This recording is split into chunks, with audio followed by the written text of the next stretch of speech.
I am that. Man, damn you. You removed his finger. Oh, guy, hurry up. Hurry up. My next guest has been characterized as anything from a Huckleberry Finn with hormones to an old-fashioned dude. Would you kindly greet Mr. Clint Eastwood, the top worldwide star? Clint Eastwood makes a shocking revelation at age 95. Unknown facts about the three-time Oscar winner and legendary Western star Walter Brennan. Your business is what you figure out. Our business is this path west. Additionally, you're obstructing it. She adores me. She doesn't love me. She adores me. That bartender isn't me. Give me my story, from flaming altercations on the Rawhide set to a letter that permanently altered Hollywood. Untold sides of two legendary figures are revealed in this story. Are you prepared to enter the enigmatic Wild West? Clint Eastwood and Walter Brennan, two men who would go on to define the Western genre, met fatefully on the set of Rawhide, one of the most famous TV shows of the 1950s and 1959. Eastwood had recently been cast as Rowdy Yates. Wow. A fervent cowboy with keen eyes and a sloppy demeanor in front of the camera. At the time, he was a 29-year-old actor with impressive height but little notoriety. They have consumed nearly all of the meat they will consume. Why don't you sing outside, Robbie? Yes. Get out and take our pay. As a result of his 3 Academy Awards for Best Supporting Actor in Come and Get It, 1936, Kentucky, 1938, and The Westerner, 1940, Walter Brennan was already a legend at the age of 65. Where the buffalo no longer roams, there is music. You won't crawfish, will you? No, my first visit to the post office. You'd better straighten her out, son. He was a guest star in Rawhide, where he played the hilarious, unrefined, and endearing Droop with Coyote. There was more to their encounter than a simple generational exchange. It was a pivotal moment that established the foundation for Eastwood's remarkable career and the start of a special working relationship. As Eastwood recalled in a 1999 interview with The Hollywood Reporter, Rawhide was my school. I watched everyone, and Brennan was the one I couldn't take my eyes off. Brennan's distinctive limp and fluctuating vocal tones made every supporting role a main point. He wasn't faking it. He was narrating tales. Every move was full of meaning, from a raised eyebrow to a curled lip. Standing on the sidelines, Eastwood silently took in every detail. Brennan's coaching of Eastwood on how to posture so the light would strike his eyes, a technique he called giving the viewers the essence of the character, was a pivotal moment in the 1959 episode incident of the Tumbleweed. Although first uncomfortable, Eastwood eventually embraced the technique and made it a defining feature in A Fistful of Dollars 1964, where the nameless man's eyes became recognizable. After filming, Eastwood and Brennan would frequently sit by makeshift tents and discuss acting in Hollywood with the generosity of an experienced veteran. In a 1960 TV Guide interview, Eastwood's Rawhide co-star Eric Fleming remarked, "Brennan was like an old man telling stories by the fire." Clint learned from him how to make the audience believe they were living in a real world. Brennan never hesitated to share. In a 1985 American Film interview, Eastwood recalled, "He told me about working on Red River with John Wayne. Oh yeah. I came to see that he was a defender of the Western spirit as much as an actor." Even though they were short, these discussions gave Eastwood insight into the fact that acting was about living in the present moment rather than memorizing lines. Despite their brief collaboration, Brennan made a significant impact on Eastwood. Clint admired Brennan's professionalism. He learned how to command a set without raising his voice. Brennan's modest demeanor combined with his professionalism ignited a fire in Eastwood to develop not only as an actor, but also as a storyteller behind the camera, according to a 1974 Variety article by Rawhide director Ted Post. Lessons from Brennan during those brief but crucial days on the Rawhide set, 1959-1965. Walter Brennan was more than just an experienced actor. He became an unseen mentor who helped Clint Eastwood hone his still raw talent through Brennan's meticulous work. The time spent with Brennan gave Eastwood a new artistic vision that he would carry with him throughout his illustrious career. With each look and every gesture, Eastwood revealed the keys to becoming a real star. These subtle yet profound lessons helped shape Eastwood's distinct acting style. From tough cowboy parts at brilliant directing, Brennan, who has won 3 Academy Awards, had a talent for transforming brief on-screen moments into memorable rhythms. A rare 1992 film comment interview revealed that Brennan taught him that sometimes saying nothing is the best way to tell the story. In one Rawhide scene, Droopalong Coyote was rambling through a ridiculous tale when Brennan stopped in the middle of his sentence, letting his eyes wander across the prairie as if peering into some distant memory. Eastwood noticed that silence could carry more power than any line of dialogue. After the scene, he said, "You've got to let the audience feel the character's heartbeat, not your own." That realization became the cornerstone of his minimalist style, especially in the good, the bad, and the ugly.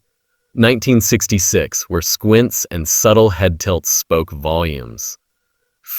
On one occasion, Eastwood delivered a tense line too quickly, and Brennan tapped his shoulder without saying a word. That advice, simple and sharp, helped Eastwood learn to use rhythm as a tool for emotion. He would later draw on this in Dirty Harry, 1971, where the pause before. "Do you feel lucky?" Punk added unforgettable weight. Charles Bronson, Eastwood's later co-star, once told the Los Angeles Times in 1975, "Clint slows everything down like time belongs to him." Eastwood, who was prone to frustration early in his career, took note of Brennan's ability to remain composed during a demanding shoot where a fight scene had to be repeated multiple times. I bet he learned that from someone like Brennan. Brennan also taught Eastwood the value of patience on set. That commitment influenced Eastwood's approach to his own directing, particularly in Unforgiven 1992, which is renowned for its accuracy in everything from lighting to actor expression.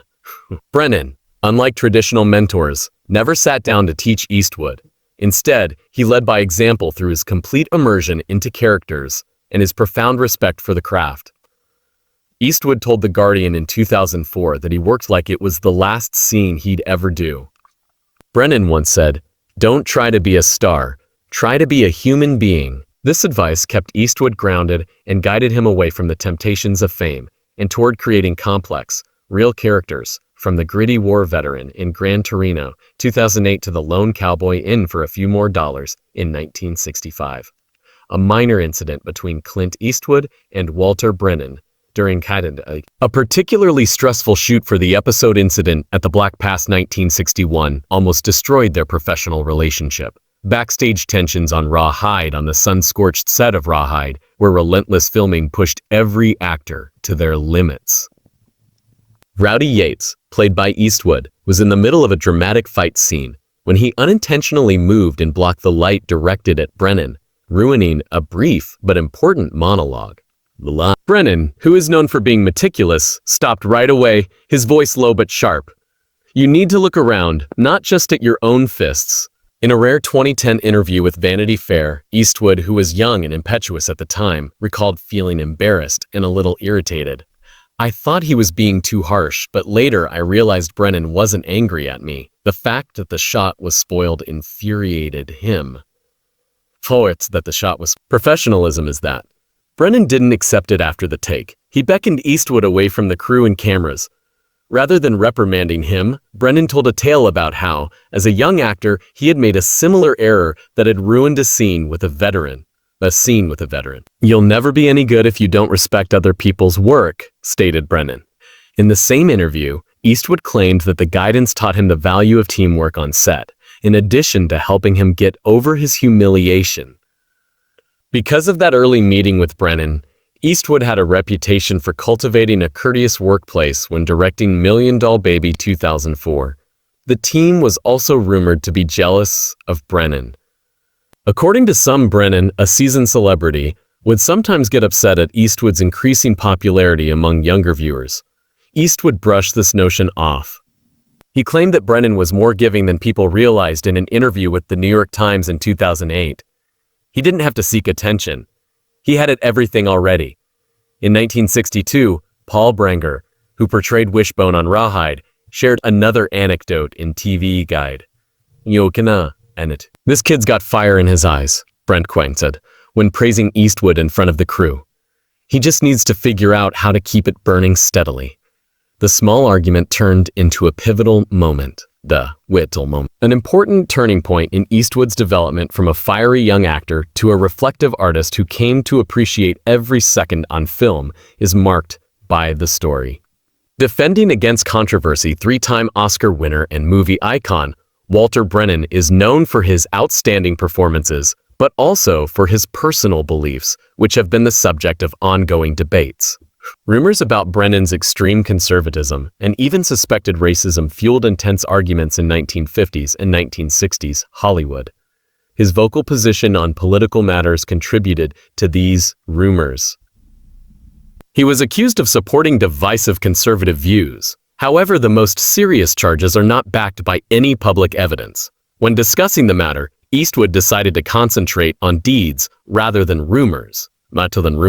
He mentioned a little-known instance in which Brennan declined a part in a movie from the 1950s because the character had a line that was offensive to a minority group in a 2016 interview with Rolling Stone.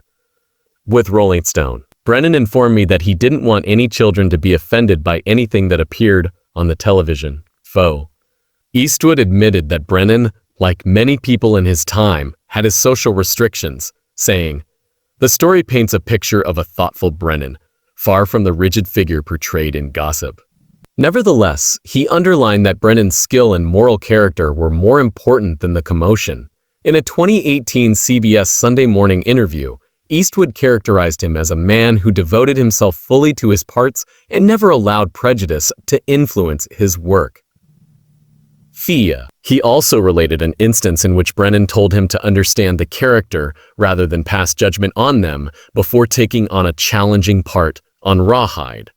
Eastwood was able to fully commit to the character because to that guidance, which also mirrored Brennan's acting style of constantly trying to evoke empathy, even in the most unlikable parts. John Wayne, Brennan's long-standing co-star in Rio Bravo, 1959, offered an alternative viewpoint. Wayne said in a 1969 Life interview, "Walter was blunt. However, I never witnessed him treat somebody unfairly, even if it had nothing to do with Eastwood." His belief that Brennan was not the bigot the rumors implied was reinforced by the statement. By emphasizing that Brennan's contributions to film should not be overshadowed by controversy, Eastwood used these tales to shed light on Brennan's legacy. By disclosing this information, Eastwood not only supported Brennan, but also put him in a historical setting where opposing viewpoints are frequently overstated. Instead than attempting to present Brennan as perfect, he presented him as a multifaceted individual who was passionate about what he did. Eastwood's remarks allow viewers to view Brennan through the roles that influenced the Western genre as well as through the prism of controversy. From the humorous elderly man in Rio Bravo to the unwavering farmer in Westerns. By doing this, Eastwood advocates for a more fair recognition of a coworker who profoundly impacted his life. Decades after he worked on the Rawhide set, he received the prescient letter. Clint Eastwood found a letter from Walter Brennan, a relic he had preserved like a secret, as he carefully opened an old box. Not only was the letter encouraging, but it also contained an incredible prophecy regarding Eastwood's future, and it was written soon after Brennan's cameo in Rawhide 1961.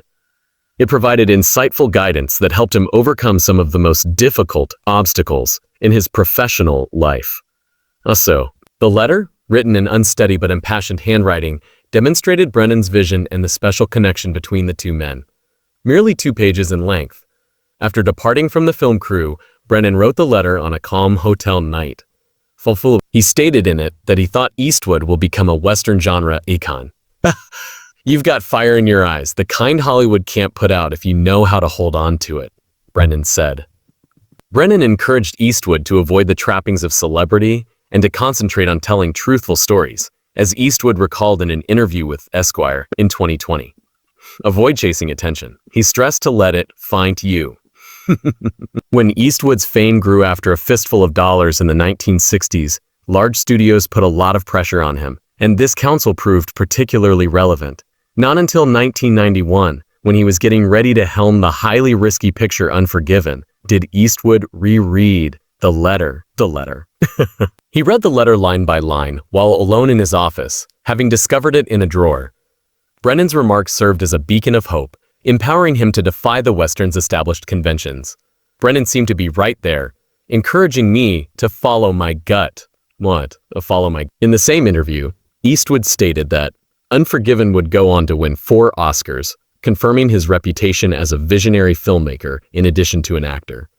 The letter gave him the confidence to write a groundbreaking piece, even though it didn't directly influence the script. Brennan's analysis of the loneliness of acting was another aspect of the letter that profoundly affected Eastwood. There will be moments when it's just you and the character, and that's when you'll find yourself, he stated. As he portrayed William Money in Unforgiven, a man divided between cruelty and sympathy, Eastwood kept that message in mind. Clint brought a very personal melancholy to Money, according to a 1993 Variety interview with his co-star Morgan Freeman. It made me shiver, although I'm not sure where it originated from. Maybe Brennan's letter triggered that depth of feeling, an enduring legacy. Clint Eastwood, who is 95 years old, views Walter Brennan as a mentor who paved the way for the Western genre, as well as a co-worker.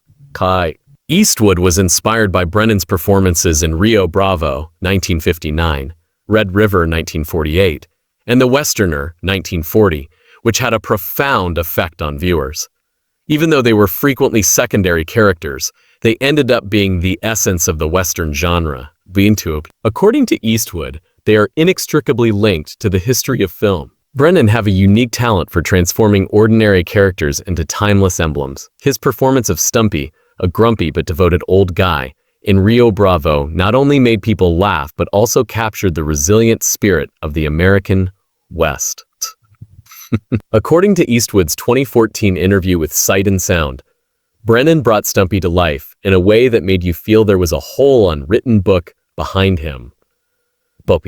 Eastwood's technique for supporting characters in High Plains Drifter 1973 was influenced by the fact that even the people in the smallest towns had untold stories. He learned from Brennan that all characters deserve depth, regardless of how fleeting they were. Brennan's capacity to personify the ethos of the Wild West, freedom, isolation, and bravery, was another aspect of his legacy. His character Groot served as both a friend and the moral compass in Red River, striking a balance between emotion and rationality. Drawing straight from Brennan's method, Eastwood purposefully constructed supporting roles in Pale Rider 1985 that embodied this same attitude. He said, Brennan wasn't just acting, he was telling the story of America. In an interview with The Independent in 2000, I want to keep that story going. The Outlaws movie by Eastwood. That same legacy can be seen in everything from Josie Wales in 1976 to Cry Macho in 2021. In a 1967 interview with Kyra Ducine, Brennan's co-worker Howard Hawks, director of Rio Bravo, once remarked, Walter could make you love a character just by the way he held a cigarette or tipped his hat. Eastwood echoed that attitude and used it to guide his own film Mystic River 2003, where minor movements, such as a clenched fist, became focal points of emotion. Beyond his parts, Brennan had a significant impact on how later directors approach storytelling and performance. In today's Hollywood, where flash and speed frequently triumph over narrative, Eastwood worries that Brennan's generation is becoming extinct. He wants to remind viewers of the genuineness that actors like Brennan gave to the film by telling his narrative through Eastwood's perspective. Brennan's impact goes beyond accolades and memorable parts. It also includes the ability to inspire viewers to believe in the narrative being portrayed on screen. For this reason, over 60 years later, Eastwood continues to honor Brennan as a key figure in the development of his own creative path. The Western genre was sparked by Clint Eastwood and Walter Brennan, two Hollywood fires who left behind classic tales that have stood the test of time. Their journey is a monument to the strength of passion and honesty in film, spanning from their time on the Rawhide set to a prophetic letter and an enduring legacy. Eastwood doesn't only pay tribute to Brennan at 95. He conveys a message as well. The devotion, tenacity, and storytelling spirit of the Old West endure. What qualities do you believe characterize a legend such as Eastwood or Brennan? Leave a comment with your ideas. Click like and subscribe to find more untold Hollywood tales. I'll see you in the upcoming thrilling video.